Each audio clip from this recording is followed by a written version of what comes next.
Hello mga ka-legit Dover Cats! Panibagong updates kung saan si Master Henyo Joey De Leon uminit ang ulo dahil po sa isang balitang ito. Ano nga ba ang nakapaloob sa balitang ito? But before that, if you haven't subscribed yet to my YouTube channel, please don't forget to like, share, and subscribe. At i-hit mo na rin ang notification bell for more showbiz updates. Bago tayo magpatuloy of course sa ating updates for today's video, nais ko po muna magpasalamat sa lahat ng mga legit viewers, subscribers at ang lahat ng mga legit na nanonood at sumusubaybay sa lahat ng ating mga updates. Maraming salamat po sa inyong panonood. And for today's video, ito na nga dahil matapos ngang magsalita kasi parang nai-issue kasi itong yung anak po ni Bossing na si Miss Danica Soto kung saan ang kanya pong husband na si Mr. Mark Pingris ay nai-issue dito kay Miss Kim na alaga, no? Alaga po ni Mr. OG Diaz. Hindi po si Kim Chua, Kim po ang pangalan niya. At isa siya sa mga talent po na napapanood sa GMA7. So this time, marami po kasing mga netizen ang inuugnay ang pangalan ni Mark Pingris dito po sa talent na ito, no? Ito pong starlet ng GMA7. Kasi may mga pagkakataon na nakikita po na parang sa mga pictures kapag combine po nila or parang pag tinignan nila, iisa lang yung mga background. Pero dahil po sa umiingay ito sa social media, hindi po nagsalita ang anak ni Bossing. Hindi po siya naglagay ng ganyang saloobin. But Miss Kim himself at si Mr. Mark Pingris himself ay nagsalita na at nagbigay ng statement sa kanilang mga Twitter, X, no, dun sa Twitter account nila. Kaya naman na-clear na po yung issue na yan. At isa pa sa mga talaga naman pinag-uusapan ngayon dahil ito pong isa sa mga pro-tape vloggers na si Procnoy. If you remember Procnoy, one of the tape vloggers, ay nag-post po ng ganito na ang APT Studio daw di umano ay mananatiling tahanan ng Tape Incorporated. So, di saksak nila sa baga nila. Hindi naman po pupunta ang Eat Bulaga dyan eh.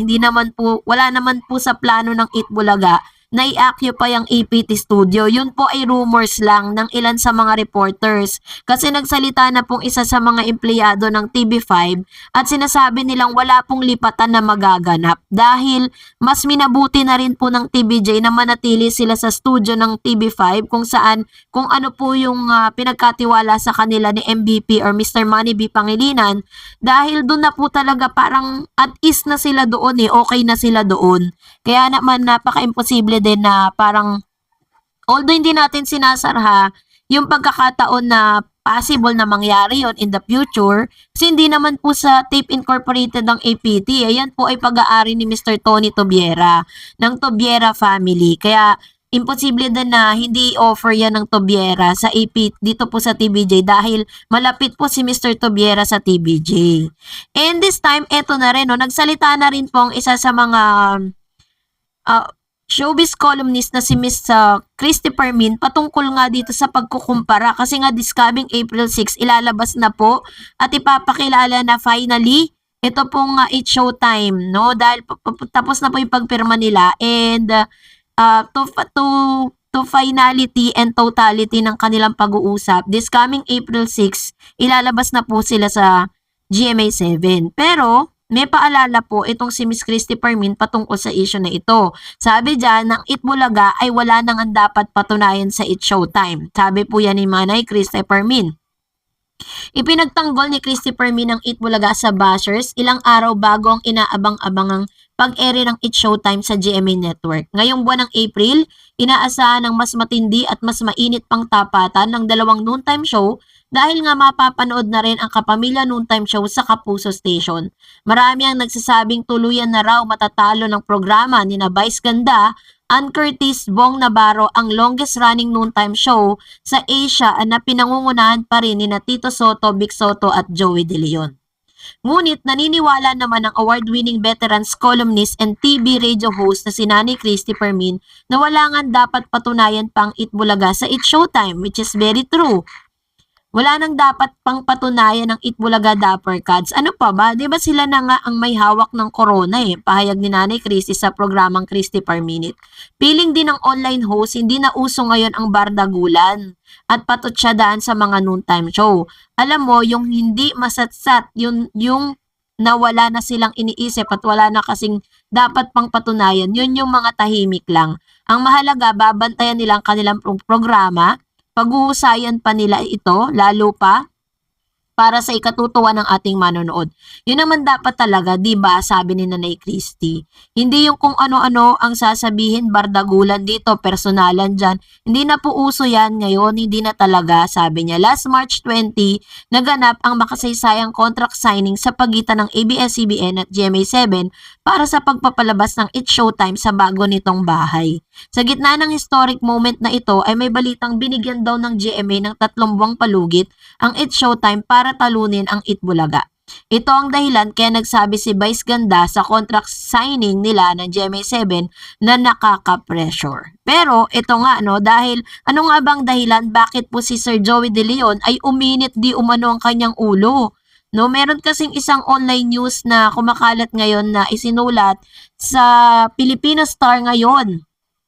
It was written April 1, 2024, 12 a.m. By Miss Salve V. Asis. Ayan. So sabi niya, true kaya na medyo nagiging mainitin ang ulo ngayon ni Joey De Leon lately?